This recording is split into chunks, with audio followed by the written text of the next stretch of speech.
কেন মিথ্যা কথা বলছেন? এখনো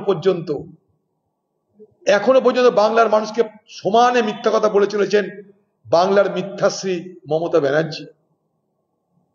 বাংলার মিথ্যাশ্রী মমতা ব্যানার্জি, আপনি কেন বাংলার এই সমস্ত শিক্ষক শিক্ষিকাকে বিভ্রান্ত করছেন, মিথ্যা কথা বলছেন, ধোঁকা দিচ্ছেন, চালাকি করছেন? কেন কপটতা করছেন? কেন আপনি বলে দিন আপনার দ্বারা কবে হবে, কবে না হবে, কখন আপনি স্বস্তি পাচ্ছেন, তার থেকে মহা স্বস্তি চলে যাচ্ছেন।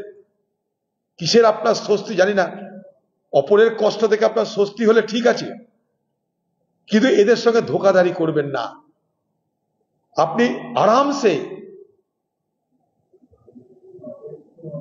শিক্ষা দপ্তরের মাধ্যমে, সে এসএসসি হোক বা শিক্ষা পর্ষদ হোক, যোগ্য অযোগ্যদের তালিকা তো আপনার কাছে আছে, সেটা ঘোষণা করে দিচ্ছেন না কেন?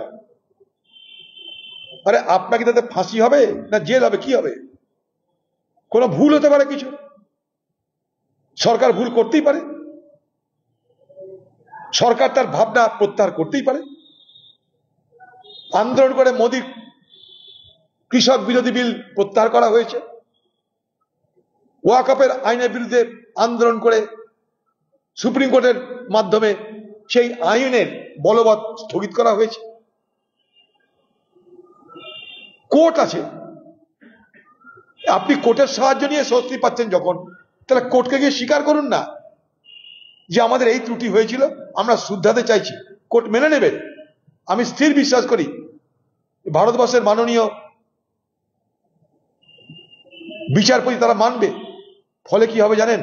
এই হাজার হাজার শিক্ষক শিক্ষিকাদের এই অনিশ্চয়তার জীবনের পাপ থেকে তারা মুক্ত হবে, তা থেকে বাঁচান।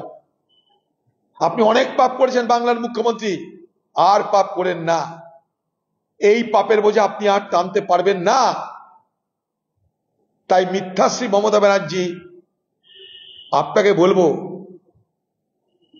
যে এই শিক্ষক শিক্ষিকাদের, এই যে শিক্ষা জগতের আজকে যে ভয়ঙ্কর বিপর্যয় আপনি নামিয়ে এনেছেন শুধুমাত্র দুর্নীতির কারণে, সেই বিপর্যয় থেকে বাংলাকে রক্ষা করুন। একদিকে অশান্তি সংঘর্ষ সারা বাংলা জুড়ে, আরেকদিকে এই শিক্ষা জগতের এই দুরবস্থা, শিক্ষা জগতের এই অনিশ্চয়তা, আমাদের রাজ্যের ভবিষ্যৎ প্রজন্মের কি হবে, এটা কি ভাবনার দায়িত্ব আপনার নয়? আমি আপনাকে বলবো, ভগবান বা আল্লাহ কিছু সময়ের জন্য হলেও আপনার উপরে সঠিক বিচার বুদ্ধি আরোপ করুন। প্রার্থনা করব তাদের কাছে, জানি আপনি তাদেরকেও জয় করে ফেলেছেন, কোথাও মন্দির করবেন, কোথাও মসজিদ করবেন, তাদেরকেও আপনি জয় করার রাস্তা নেমে গেছে। কিন্তু একটা কথা বলবো, reason should prevail upon you. আপনার মাথায় অন্তত যুক্তি বুদ্ধি আপনার মাথায় বর্ষিত হোক, এ পাপ আর করেন না।